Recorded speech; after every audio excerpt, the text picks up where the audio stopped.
ખાનગી બહુમતીથી એમને આપણે દિલ્હી મોકલવાના છે। ત્યારે ઉપસ્થિત આપણા પ્રમુખ શ્રી આવ્યા છે, એમનું પણ હાર્દિક હું સ્વાગત કરું છું। ત્યારે લાંબી વાત નહીં કરું, એમનો પણ બીજો પ્રોગ્રામ છે।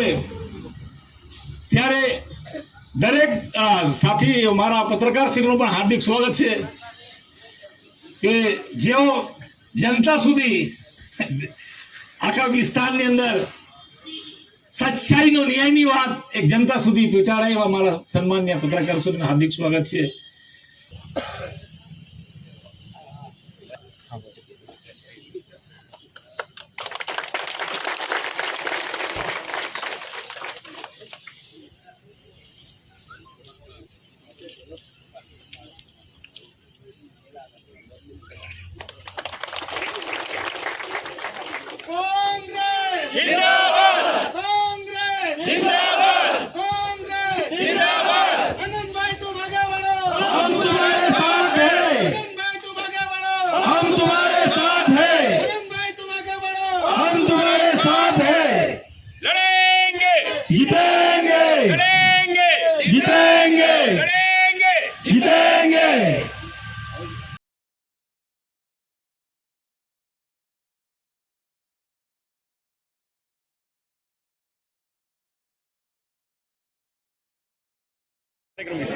આજે 181 કપરાડા વિધાનસભાની સીટ જે બેઠક છે એના તમામ કોંગ્રેસ અને આપના કાર્યકર્તા દ્વારા સ્વાગતનો કાર્યક્રમ રાખવામાં આવ્યો હતો। મારું અભિવાદન કરવામાં આવ્યું હતું અને મને ખાતરી પણ આપવામાં આવી હતી કે અહીં સૌથી વધુ લીડથી આપણે 181 વિધાનસભાના જેટલા પણ બૂથો છે એ બૂથોમાં તમને લીડથી કાઢીશું અને જીત સૌથી વધારે લીડથી કપરાડાથી થશે। ખાસ કરીને જે ભાજપના ઉમેદવાર છે તે એવું કહી રહ્યા છે કે ભાઈ નલ સે જલ યોજના જે છે એ કપરાડા અને ધરમપુર વિસ્તારમાં 100% સફળ રહી છે, શું કહેશો? કદાચ એને ખબર નહીં હોય, ગ્રામ્ય વિસ્તાર અને કપરાડા, વાંસદા તેમજ ઉમરગામ, વલસાડ એવા વિસ્તારમાં જે નલ સે જલ યોજના આવી છે એમાં ભૌગોલિક પરિસ્થિતિને કારણે નલ સે જલ યોજના સક્સેસ જ નથી અને એમને કદાચ ખબર નહીં હોય કે વાંસદા વિસ્તારમાં નલ કપટ નામના કપટ પત્રકાર મિત્રો દ્વારા શોધવામાં આવ્યા હતા અને જેટલા પણ નવસારીના વાસ્મોના કર્મચારી હતા એ કર્મચારીને છૂટા પણ કરી દીધા છે, એમના પર એફઆઈઆર પણ કરવામાં આવી છે। જરા નોલેજ સુધારી લો તો સારું અને ગ્રામ્ય વિસ્તારમાં ચૂંટણી પ્રચારમાં જતા નલ સે જલ યોજનાની હાલત પણ જોતા જાય તો સારું। ખાસ કરીને એવું પણ કહી રહ્યા છે કે તેઓ વલસાડના જમાઈ છે અને જમાઈને જ્યારે સાસરે આવતા હોય ત્યારે મતોથી સ્વાગત કરવું જોઈએ, શું કહેશો?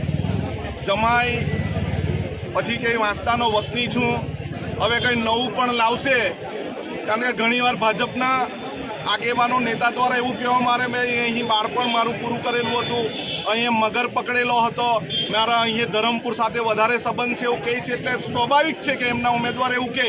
પરંતુ કોઈ પણ વાતથી હું કાર્યકર્તાને કહું છું, કોઈ પણ વાતથી ભળવાની જરૂર નથી। સ્થાનિક અને જે વિસ્તારનું સમજી શકે, ભૌગોલિક પરિસ્થિતિ સમજી શકે, અહીંના વિસ્તારની જે પણ પ્રાણ પ્રશ્નો છે તે સમજી શકે એવા ઉમેદવાર તરીકે મને મત આપજો। ખાસ કરીને બહારના ઉમેદવાર પણ છે અને આપણા વિસ્તારની અંદર લોકબોલી ચાલે છે। લોકબોલી લોકો વચ્ચે જઈને કેટલી આત્મીય બની શકે વોટ માંગવા માટે? લોકબોલી અને આદિવાસી વિસ્તારની તમામે તમામ એવી વસ્તુ જેવી રીતે પહેરવેશ છે, આદિવાસી સમાજની બોલી છે, આદિવાસી સમાજના વાજિંત્રો છે, આદિવાસી સમાજના દેવદેવી છે, આદિવાસી સમાજની વાનગીઓ છે, આ દરેક વસ્તુ ખૂબ અસર કરે છે। અમારી સાથે દરેક રેલીઓમાં જો તો આદિવાસી સમાજના વાજિંત્રો હોય।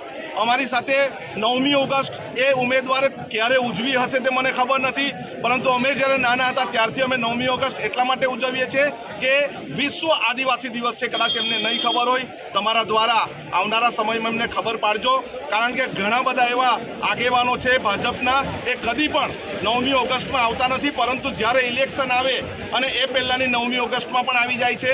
એટલે આવા બહરૂપિયા અને જરા વારમાં વેશ બદલે એવા ઉમેદવારથી ચેતજો, એવી જ મારી લોકોને અપીલ છે।